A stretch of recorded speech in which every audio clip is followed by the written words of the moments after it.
인사할 시간도 없습니다. 여러분의 시간을 아껴드릴 안될 과학의 레알 짧은 과학 낑긋과학 약입니다. 오늘은 여러 가능성들과 비판이 함께 존재하면서 여러 사람들의 입에 오르락 내리락 하는 수소에너지, 그 역사와 함께 어떤 부분에서 비판을 받고 있는지, 그리고 어떤 가능성들이 있는지 현재 맥락들을 한번 정리해보겠습니다. 가시죠.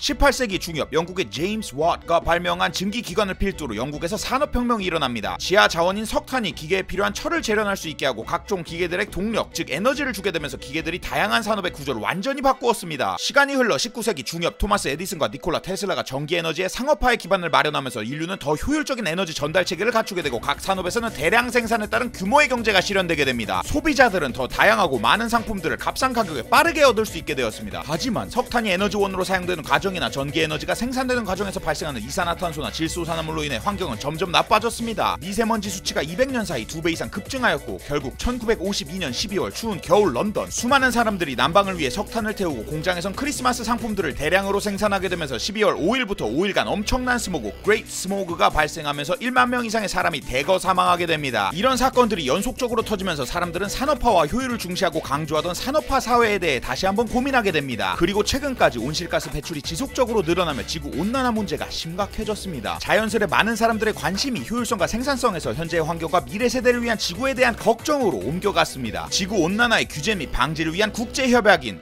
Kyoto Protocol, Paris Agreement 들이 채택되며 국제적으로 함께 온실가스 배출을 규제하기 시작했습니다. 자연스레 친환경 에너지가 주목을 받기 시작합니다. 여러 국가의 정부에서도 재생에너지인 태양광, 바이오, 풍력, 수력, 지열 등의 에너지와 함께 새로운 기술이 도입된 연료전지, 석탄, 액화가스와 수소에너지와 같은 신에너지에 대해 연구하고 이들의 사용 비중을 확대하려 하고 있습니다. 그중 수소에너지, 요즘 정말 핫한데요? 오늘 한번 알아보시죠. 주기율표 1번 타자, 수소.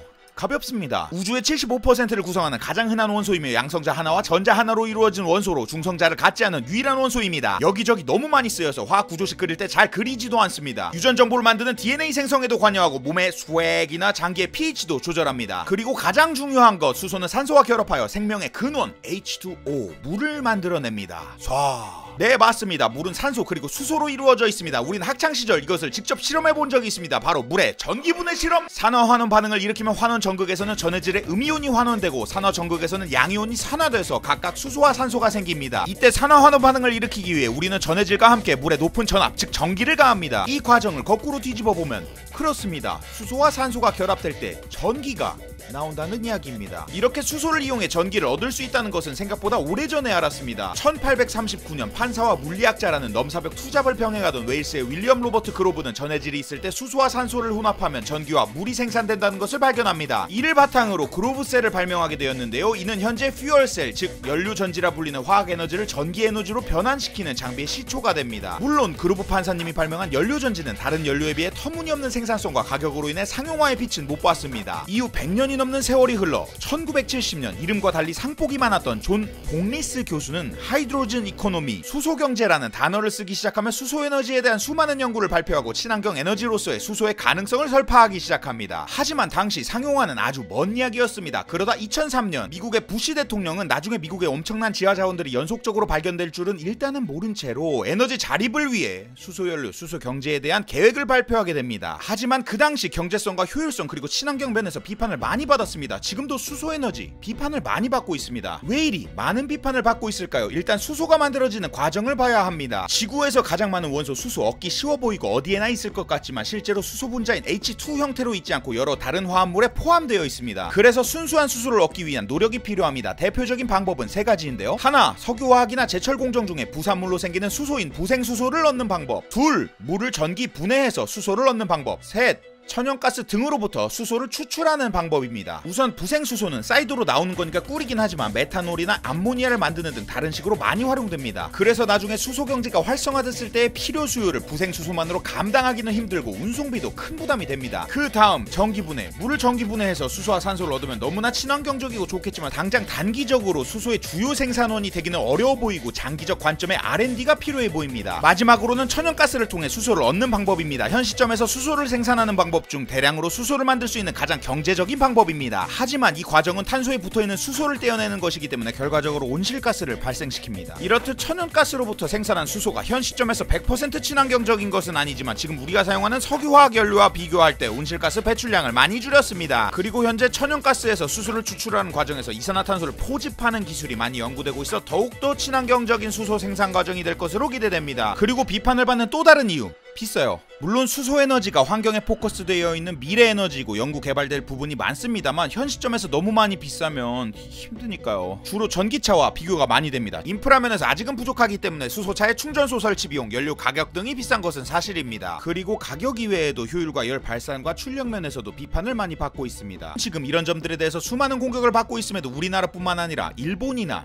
독일, 영국에서 수소에너지에 대한 로드맵을 내놓고 있습니다. 미국은 부럽습니다. 그냥 뭐 열심히 해야죠 뭐. 그리고 기업들도 대비를 하고 있습니다. 일본의 토요타, 혼다나 우리나라 현대자동차도 전기차, 자율주행차와 동시에 수소차 분야에 큰 투자를 하고 있습니다. 수많은 엘리트들이 일하고 있을 독일, 영국, 일본, 한국의 정부와 기업에서 왜 수소에너지를 연구 개발하고 있을까요? 수소 자체가 가진 고유한 장점들을 바탕으로 수소에너지를 좀 더 큰 그림으로 바라보고 미래를 위해 투자하는 것으로 예상됩니다. 수소의 질량당 에너지 밀도는 약 120메가줄퍼그램으로 휘발유의 3배 수준입니다. 지금은 전환 효율이나 열발 면에서 전기에너지로 전환시키는 과정이 녹록지 않지만 큰 가능성이 있는 것도 사실입니다. 그래서 수소에너지의 응용을 일반 승용차 영역에 한정짓기보다는 다양한 산업 분야에 응용될 가능성을 바라보고 핵심 기술을 선점하기 위해 각 나라별로 로드맵을 제시하는 듯합니다. 맞습니다. 수소 연구가 잘 진행된다면 다양한 에너지 캐리어로서 대용량의 에너지 저장 및 전달 역할을 할 수 있습니다. 특히 자연의 기상환경에 따라 전기의 생산량이 많이 변하는 태양광, 풍력 같은 재생에너지 분야와 함께 사용될 때 대용량으로 장기간 동안 에너지 저장고로서 역할을 할 수 있습니다. 예를 들어 태양광 에너지는 해가 쨍쨍할 때 그리고 구름이 꼈을 때 전력량의 차이가 크게 납니다. 어떨 때는 전기가 필요량보다 많이 생산되기도 하고 어떨 때는 많이 부족하죠. 아무리 많은 전기가 만들어져도 저장 가능한 전기의 양을 초과하면 남는 전기는 아깝지만 버려집니다. 그래서 이렇게 남는 전기를 에너지 밀도가 높은 수소로 바꿔 에너지를 저장해 놓는 건데요. 수소로 저장해 뒀다가 나중에 전기가 필요할 때 산소와 반응해 전기를 만들고 부산물로는 물이 나오는 것입니다. 아무리 맛있는 음식이 계속 나와도 배부르면 그만 먹고 냉장고에 넣어야죠. 그리고 에너지 밀도가 높다 보니 연료가 많이 필요한 거대 수송차, 선박, 기차, 비행기에 밀도 있게 저장되어 사용될 수 있습니다. 큰 트럭, 선박들에서 지금 이 순간에도 나오는 온실가스를 생각해볼 때 이 온실가스 대신 물이 나온다면 친환경. 그리고 이런 수소와 반응시키는 산소를 공기 중에서 얻다 보니 공기를 빨아들이는 과정에서 공기가 정화되는 효과까지 누릴 수 있습니다. 친환경. 물론 아직은 이르긴 합니다. 여기서도 수소를 압축시키거나 액화시키는 저장 기술이 아직은 효율성이나 경제성이 떨어지고 갈 길이 좀 멀긴 합니다. 이 복잡한 수소, 당장의 현실적인 단점들이 있고 수소 에너지가 갖고 있는 태생적인 한계도 있습니다. 하지만 태생적인 장점이나 가능성이 있는 것도 사실이고 기술의 발전을 간과하기 아직은 조금 이른 것 같습니다. 최고의 축구선수 11명을 복제해서 한 팀을 만든다고 해서 인류 최고의 축구팀이 되지는 않습니다. 일단 골키퍼가 문제겠네요. 아무튼 장단점이 있는 다양한 선수들이 각각의 특성을 바탕으로 적절한 포지션에 배치될 때 팀으로서 좋은 성과를 낼 수 있습니다. 에너지원도 각각의 특성과 장단점을 활용해 각자의 특성에 맞는 포지션에서 적합한 역할을 수행해줄 때 효율과 환경 사이의 밸런스를 맞추며 최고의 결과를 만들어낼 수 있을 것입니다. 그래서 어느 하나에 올인하기보다는 다양한 에너지를 적재적소에 활용하고 또 미래를 위해서 수소에너지를 포함한 여러 가능성 있는 유망주 에너지에 대한 과학적, 공학적 연구도 지속적으로 동반되어야 할 것 같습니다. 물론 실패할 수도 있죠. 하지만 그저 손 놓고 지켜보기엔 꽤 많은 가능성이 숨어있지는 않을까요? 이번 영상은 한국가스공사와 함께하였습니다. 한국가스공사에서 많이 배려해주셔서 최대한 있는 그대로 한번 풀어보았습니다. 담당자님 걱정시켜드려 죄송합니다. 한국가스공사는 지난 35년간 LNG 생산기지, 전국 환상배관망, 공급관리소를 건설 및 운영하고 있고 해외 프로젝트에도 참여하고 있습니다. 그래서 이런 운영 노하우, 인적 물적 인프라를 바탕으로 거점형 수소 생산, 공급 인프라를 적기에 마련하고